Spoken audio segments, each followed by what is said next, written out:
Bom dia, turma! Como é que vocês estão? Vamos iniciar nossa aula de literatura de hoje, dando continuidade aí ao romantismo, tá? Só que aí a gente encerra a segunda geração, tá? E a gente vai aí para a terceira geração, ok? Gente, olha só. A gente veio daquele movimento do romantismo ultra romântico, né? De uma fase onde a gente viu muita questão do melancólico, da tristeza, da depressão. E a gente vai agora para uma nova fase de um pensamento romântico, daquela geração romântica, só que na terceira fase, tá bom? Olha só.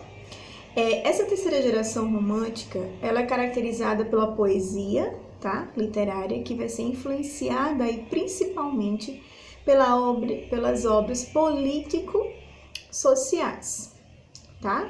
Do escritor e poeta francês Victor Hugo. Então, o grande Victor Hugo, ele vai estar influenciando essa terceira geração, certo? E onde a gente vai mais ver, assim, de destaque, são questões político-sociais, tá? Essa expressão aí, ela vai se originar, tá? A expressão é a geração hugoana, tá? Que faz referência a Victor Hugo. Ela vai se gerar nessa terceira fase, tá? Além disso, a gente vai ver que a ave símbolo da geração é o condor, tá? A ave que habita o alto das cordilheiras dos Andes e que representa a liberdade, né? Daí o nome da terceira geração condoreira, tá? Ou geração hugoana. Então a gente tem aí, como a gente teve na segunda geração aí, a geração ultrarromântica, né? Ou mal do século, para a terceira geração, a gente vai ter ou uma geração chamada de hugoana, por conta de Victor Hugo, que vai ser grande inspiração, ou pela questão da ave símbolo, tá? Que vai estar representando essa terceira geração, que também vai ser chamada de condoreira, ok? A poesia dessa geração é combativa e prima pela denúncia das condições dos escravos da época, tá? Decorrência do sistema econômico brasileiro que a gente está vivendo, baseada no trabalho escravo, certo? E os poetas dessa geração também clamam por uma poesia social em que a humanidade por uma poesia assim que vamos ter por unanimidade, tá? Trabalhe por igualdade, por justiça e por liberdade. Então, a maioria dos autores dessa época, eles trabalham em cima dessa perspectiva, tá bom? A gente vai ver aí a questão do contexto histórico, tá? Dessa terceira geração do romantismo brasileiro, tá? Então, o contexto histórico dessa época, a gente vai ter aí ideias liberais, abolicionistas e republicanas, tá? Nessa terceira fase aí, essa terceira geração, que formam a base do pensamento brasileiro no período de 1870 a 1890. Então, a gente vai estar com um pensamento muito voltado pelas ideias de liberalismo, do abolicionismo e ideias republicanas, tá? Então, esses são os pensamentos que norteiam essa terceira geração romantista, tá? Influenciados aí por Auguste Comte, tá?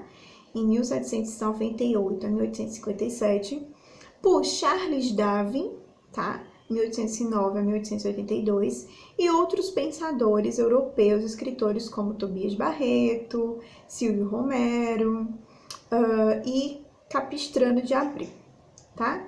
Então, a gente ainda vai ter aí, eles vão estar se empenhando a luta contra a monarquia. Ao lado deles, a gente vai ter Joaquim Nabuco, Rui Barbosa e Castro Alves, tá? Também se destacam na divulgação do novo ideário. Então, a gente vai ter uma galerinha bem bacana aí, que vai ter justamente estar unido por esses ideais em comuns, tá certo? Então, esses pensamentos aí, eles vão estar sendo marcados justamente nessa terceira fase, certo? Então, a gente vai ver aí que o engajamento em questões da realidade social e a oposição do governo central tornam-se incompatíveis com o subjetivismo e o patriotismo até então dominantes. Então, aquele pensamento que a gente via muito na primeira geração, lembram? Da questão do pensamento muito patriota, amor à pátria, a questão da fauna, flora brasileira, tudo aquele lado muito patriotista, ele vai sumir aí, tá? A segunda geração também, onde a gente vai ver muita questão da subjetividade, ela também se deixa de lado e abre espaço para esse novo olhar desses poetas, desses artistas, grande destaque do romantismo na terceira fase, e abre espaço aí justamente para que eles possam estar trabalhando essas ideias sociais, tá? Fazer essas denúncias da realidade brasileira da época, tá? Que até então, nas duas primeiras gerações, aí a gente não via essas denúncias de realidade que a gente vai passar a ver agora, tá bom? Então, a gente tem aí uma nova polêmica envolvendo José de Alencar, tá? Em 1829 e 1877, é indicativa dos rumos que o movimento romântico toma nesse período. Ocorrida em 1871, a discussão foi iniciada pelo jovem romancista cearense Franklin Távora, tá? Em 1842 e 1878, ele acusava Alencar de excesso de idealismo e pouco conhecimento da realidade que tratava. Então, ele fazia essa crítica a José de Alencar. A polêmica repercutia sobre os textos teóricos do próprio Alencar e também os textos de Machado de Assis, tá? Na poesia, a gente vai ter aí um destaque que vai ser muito importante, tá? Principalmente para essas questões que levam a questão da escravidão, tá? Que vai ser um nome de destaque aí, Castro Alves é o nome que a gente vai ter, que vai mais se destacar aí nessa terceira geração romântica, tá? O autor de Espumas Flutuantes e do poema Navio Negreiro. Ele celebrizou-se aí pela força lírica dos poemas em favor da libertação dos escravos. Ele vai ser um defensor da abolição, né? Ele fazia as denúncias em seus poemas sobre os maus tratos, sobre a importância que o negro tinha, né? E que era uma injustiça, e ele trabalhava isso de uma forma muito crítica em seus poemas, tá? Também ele é revelante aí nesse período a figura de Souza Andrade, tá? Souza Andrade escrito dessa forma que tá aí, o autor de uma poesia com momentos ricos em experimentalismo, como se pode notar, a leitura do Dio Gessa, tá? Ele também teve atuação importante como cronista político. Tá? O experimentalismo ele vai sofrer aí essas influências justamente porque a gente vai ter uma galerinha aí, onde a gente, por exemplo, como a gente viu que eu citei lá no início, de Kant, de Charles Darwin, certo? A gente vai ter algumas teorias que vão surgir justamente nessa época, tá? A gente vai ter aí, já na década de 1860, é possível a gente identificar aí a fermentação de ideias em favor da abolição e da república, tá? Com o aparecimento dos primeiros panfletos e jornais que defendiam o fim da escravidão e do estabelecimento de um regime republicano. Lutava-se muito para conseguir isso aí, tá? Tanto para a questão do fim da escravidão, como também de um regime republicano. Brasil República, se queria muito isso, né? Lembrando que nessa época a gente ainda estava em domínio de Portugal, tá? O que resulta aí na fundação, esse desejo muito acalorado, vai surgir aí um rapport para uma fundação de um partido republicano, em 1870, tá? Nessa mesma década, a gente vai ver que quase 200 mil imigrantes chegam aqui no Brasil para trabalhar nas lavouras de café do Sudeste, tá? Então, a gente vai ter aí um encontro, né, o desejo do Brasil República com o encontro de novos imigrantes chegando aqui, né, para trabalhar, e que aí vai constituir, fundamentar uma nova história para o nosso país, a partir disso aí, tá bom? Olha só, no prefácio aos vários escritos de Tobias Barreto e Silva Romero, sintetiza a efervescência desse período. Olha só, eu vou ler um trechinho para vocês podem acompanhar aí do lado do vídeo, tá? Que diz o seguinte: o decênio que vai de 1868 a 1878 é o mais notável de quantos no século XIX que constituíram nossa vida espiritual. De repente, por um movimento subterrâneo que vinha de longe, a instabilidade de todas as coisas se mostrou e o sofisma do império apareceu em toda a sua nudez. A guerra no Paraguai estava ainda a mostrar a todas as vistas os imensos defeitos de nossa organização militar e o canhado de nossos progressos sociais, desvendando repugnantemente a chaga da escravidão, tá? Então, um trechinho aí de vários escritos. Aos poucos, aí a gente vai observar que o engajamento em questão da realidade externa e a oposição ao governo nacional, implícitos nessa mudança de visão, aludida aí por Romero, tá? Vão se tornando incompatíveis com o subjetivismo e com o patriotismo, ambos característicos aí das gerações românticas anteriores, da primeira e da segunda geração, tá? Então, a gente rompe aí com aquele pensamento patriota e com o pensamento muito subjetivista, tá? A gente vai aí para mudanças, novas ideias que vão surgir, tá? Características aí da terceira geração do romantismo no Brasil, que vocês devem focar e devem se preocupar aí com essas características dessa terceira geração, para que vocês possam compreender e fazer aí a diferença entre as anteriores, tá? Olha só, a primeira de todas e mais importante, a gente vai ter aí o abolicionismo, tá?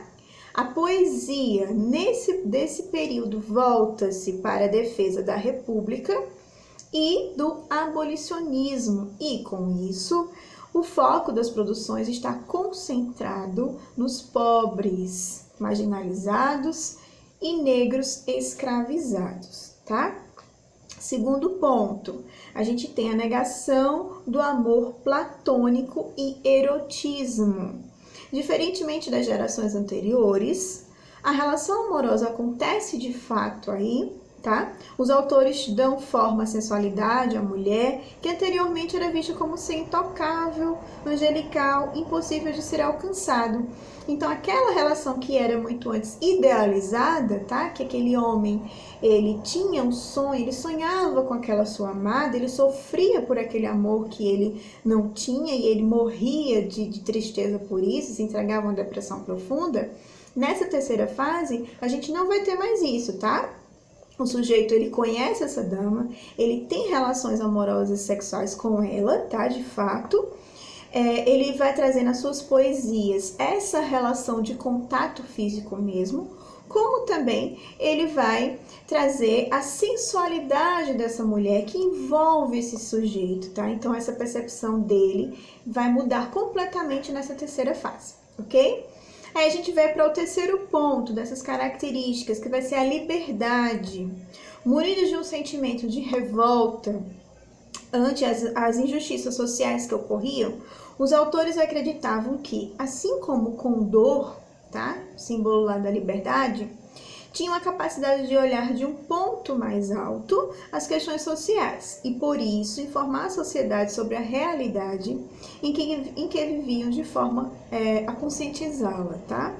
do ideal de liberdade, ou seja, eles se sentiam capazes de influenciar a forma de pensar e colaborar para mudanças sociais. Então, essa ideia ação de liberdade vista nessa terceira fase, ela está muito voltada aí para a questão de mudanças sociais mesmo, tá? As denúncias sociais, ok? E a gente vai trabalhar agora com os principais autores, tá? Dessa época. Então, a gente tem aí Antônio Frederico de Castro, tá? O nosso conhecido Castro Alves. Então, ele é um escritor baiano, tá? Destaque da terceira geração romântica, Castro Alves, chamado aí de poeta dos escravos, e não é à toa, ele tinha essa questão de defesa mesmo pela questão da liberdade dos escravos, tá? Apresenta uma poesia dividida em duas temáticas, a poesia social e a poesia lírico-amorosa. Dentre elas, podemos destacar aí o Navio Negreiro, que é a sua maior obra de grande destaque, Espumas Flutuantes, tá? E a Cachoeira de Paulo Afonso. Como um baiano nato, né? Ele não podia deixar de falar aí das suas origens. Aí a gente vem também para outro grande destaque, Joaquim de Souza Andrade, tá? Mais conhecido como Souza Andrade. Joaquim de Souza Andrade foi um escritor e poeta maranhense, muito influente aí da literatura brasileira. Publicou seu primeiro livro de poesia Harpas Selvagens em 1857. Sua obra mais conhecida e mais destacada é o poema narrativo O Queça, baseada na lenda indígena Gueza Errante, tá? E a gente tem outro nome aí de destaque, que vai ser Tobias Barreto de Menezes. Tobias Barreto foi poeta, filósofo e crítico brasileiro, notável pelos seus poemas românticos, em grande influência do escritor Victor Marier Hugo, tá? A principal obra dele aí vai ser Glosa, tá? E aí a gente vem para Joaquim Aurélio de Barreto Nabuco de Araújo, um dos fundadores da Academia Brasileira de Letras. Joaquim Nabuco foi um poeta, jornalista, diplomata, orador político e historiador brasileiro. Os principais temas de sua obra vai ser a abolição da escravatura e liberdade religiosa. Suas obras aí vão estar trabalhando aí no abolicionismo, tá? Em 1883, Escravos em 1886 e Minha Formação em 1900, tá certo? E a gente vem aí para Silvio Vasconcelos de Silveira Ramos Romero. Silvio Romero, um dos fundadores da Academia Brasileira de Letras também, foi um crítico literário, poeta, ensaísta, historiador, filósofo, professor e político brasileiro. O cara era demais, né? Um currículo gigantesco, com várias atribuições. Então, ele possui uma vasta obra na área da filosofia política e da sociologia, da literatura, do folclore, da etnologia, do direito e da poesia e da cultura popular e histórica do Brasil. Ou seja, ele é uma figura importante, né, para os nossos estudos, né, acadêmicos aí, de forma geral, em várias áreas aqui no Brasil. E aí a gente tem a imagem, né, de Castro Alves e de Souza Andrade, né, Castro Alves com esses cabelos assim bem atípicos, né, e a gente tem ao lado dele Souza Andrade, né, esses dois caras aí muito importantes, tá, para nossa literatura. E aí a gente vai para um trechinho do ver o poema chileno de Pablo Neruda, tá, considerado um dos mais importantes poetas da língua castelhana do século XX, que falou sobre Castro Alves. Então, Pablo Neruda, ele vem a falar sobre Castro Alves. Vamos ver o que ele falou aí. Então, ele diz o seguinte, ó. Castro Alves, do Brasil, hoje que o teu livro puro torna nascer para a terra livre. Deixa a mim, poeta da nossa América, coroa a tua cabeça com os louros do povo. Tua voz uniu-se à terra, a eterna e alta voz dos homens. Cantastes bem, cantastes como se deve cantar. Então, a gente tem aí uma homenagem, né, de Pablo Neruda a Castro Alves. Vamos analisar aí um poema de Castro Alves, que vai ser aí o Amar e Ser Amado. Amar e ser amado. Com que anelo, com quanto ardor, este ardoso sonho acalentei em seu meu delírio ardente. Por essas doces noites de desvelo, ser amado por ti, ó teu alento, abafejar-me a bastradora frente. Em teus olhos mirar meu pensamento, sentir em mim tua alma, ter só vida para tão puro celeste sentimento, ver nossas vidas quais dois mansos rios, juntos perderam-se no oceano, beijar teus dedos em delírio insano, nossas almas unidas, nosso alento confundido, também amante, amado, como um anjo feliz, que pensamento, né? Então aí a gente é possível notar que, diferente das gerações anteriores, Castro Alves corporifica mais o amor, né? Ele traz essa questão do amor, do contato mesmo, tá? Dando-lhe aí um toque de erotismo, descreveu o seu desejo de estar com o ser amado, tá? Nas gerações antecedentes, o amor idealizado é platônico, mas agora, nessa terceira geração, há um ser real, tá? Ao qual expressa sentimentos de livre e também com menos subjetividade, ou seja, a descrição é mais fiel à realidade que envolve o sentimento daquele que ama, né? Existe sim um contato, os dois se encontraram, os dois se viram, se tocaram, então existe um amor de fato realizado, tá?